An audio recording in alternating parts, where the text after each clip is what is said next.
તમારી સાથે એટલા માટે વાત કરી રહી છું કે જે એમને ડર છે કે મેન્સ્ટ્રુઅલ કપ ઇન્સર્ટ કરવો ડિફિકલ્ટ છે માટે મેં યુઝ નહીં કર્યો. ડિફિકલ્ટ એટલે છે કારણ કે તમે એનું એજ્યુકેશન નથી લીધું, તમને પ્રોપર શીખવાડવામાં નથી આવ્યું, રાઈટ? એટલે તમને ઘણા બધા ડાઉટ્સ છે. આજે હું તમારા બધા જ ડાઉટ્સ ક્લિયર કરીશ અને હું આજે અહીંયાથી નીકળું એટલે મારી ખાલી એક જ વિશ છે કે તમે બધા જ મેન્સ્ટ્રુઅલ કપ વાપરતા થઈ જાઓ. અને તમે જો મેન્સ્ટ્રુઅલ કપ વાપરતા થઈ ગયા તો આઈ એમ ડેમ શ્યોર જેટલી વખત તમે પીરિયડ્સમાં આવશો મને યાદ કરશો. સાચું કહું છું અને તમે મને થેન્ક્સ કહેશો. ઓકે, હવે આપણે સીધા ફટાફટ વાત ઉપર આવીએ.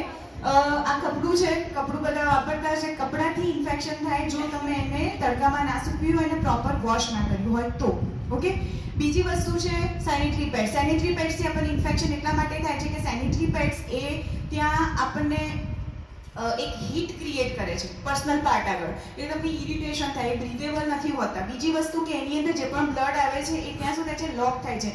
3 કલાક કે મેક્સિમમ 4 કલાક એનાથી વધારે ના પહેરાય. આપણે જુઓ, આપણે જ્યારે પણ સેનિટરી પેડ પહેરીએ છીએ તો એટલીસ્ટ 7-8 કલાક તો એને પહેરી જ રાખીએ છીએ, બરાબર? અને કદાચ આપણે ઈચ્છીએ પણ એને બદલવું તો આપણી લાઈફસ્ટાઈલ, સ્ટુડન્ટ લાઈફમાં તો ખાસ એ થાય છે, વર્કિંગમાં તો થાય જ છે. મારે તો પોસિબલ જ ના થાય કે હું 3 કલાકે કે 4 કલાકે બદલું, પરંતુ સ્ટુડન્ટ લાઈફની અંદર કન્ટિન્યુઅસલી આ લેક્ચર છે, પેલું લેક્ચર છે, કેટલા પ્રોબ્લેમ હોય કે કદાચ વોશરૂમ જવાનો પણ સમય ના મળે તો તમે કેવી રીતે સેનિટરી પેડ ચેન્જ કરો? તો આપણે જો 4 કલાકથી વધારે સેનિટરી પેડ એક પોર્શન ઉપર રાખીએ છીએ તો 101% ઇન્ફેક્શન થાય.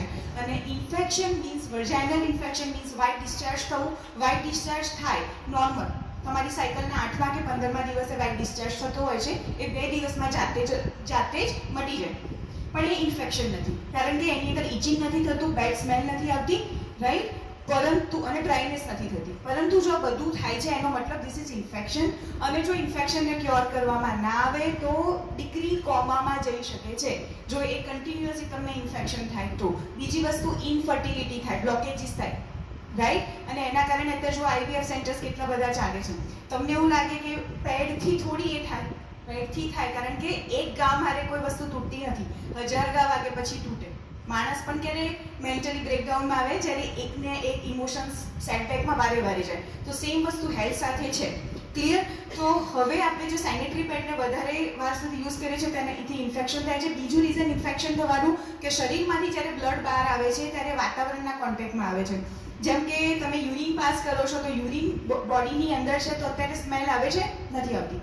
પરંતુ જો યુરિન બોડીની બહાર આવે છે અને વાતાવરણના કોન્ટેક્ટમાં આવે છે તો તરત બદબુ આવે છે, રાઈટ? સેમ બ્લડ જો તમારા શરીરની બહાર આવે છે, વાતાવરણના કોન્ટેક્ટમાં આવે છે, તેની અંદર બેક્ટેરિયા ઉત્પન્ન થાય છે જે ઇન્ફેક્શન કોઝ કરે છે. માટે કહેવાય છે કે 3 થી 4 કલાક એનાથી વધારે પેડ નહીં રાખવું જોઈએ.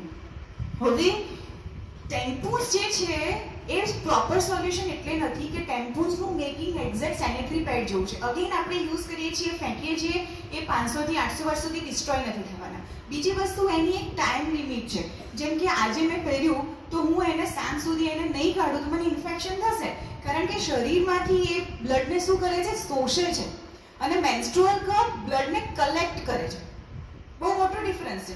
હવે ટેમ્પૂસ જો તમે અંદર ભૂલી ગયા તો ત્યાં ઇન્ફેક્શન એટલું ખરાબ રીતનું થાય છે કે તમારે ઓપરેટ કરવું પડે ને તો પણ એ સોલ્યુશન નથી આવતા. આવા ઘણા બધા કેસીસ છે. મેં આની અંદર રિસર્ચ કર્યું છે, પછી હું અભિયાન ચલાવું છું. આ અભિયાનનું નામ છે સંગીતા લાઈટ, બરાબર? તો હવે તમે ટેમ્પૂન્સ જે છે એ પહેરીને સ્વિમિંગ કરવાનું વિચારશો તો નહીં કરી શકો, કારણ કે ટેમ્પૂન્સ કેવી રીતે કામ કરે છે, શોષે છે કોઈ પણ લિક્વિડને. તો પાણી પણ બહારથી આવશે કે અંદરથી આવશે, શોષવાનું જ કામ કરશે. ક્લિયર?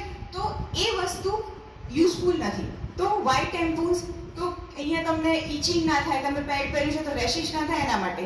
તો ટેમ્પૂન્સ એ સોલ્યુશન નથી. બીજી વસ્તુ, ટેમ્પૂનની અંદર છે ને દોરી હોય લટકતી રહે, તો તમે યુરિન પાસ કરો તો બી એ ભીની થાય અથવા કંઈ પણ હોય તો એ તમને એ ઇઝી ગોઈંગ નથી. એ તમને આમ લાઈક થોડું ડિસ્કમ્ફર્ટ પેદા કરશે. અને ટેમ્પૂન્સ હોય કે મેન્સ્ટ્રુઅલ કપ હોય, એક વખત તમે પહેરશો ને એટલું કમ્ફર્ટેબલ હોય ને કે તમે ભૂલી જશો કે તમે પીરિયડ્સમાં છો, બરાબર?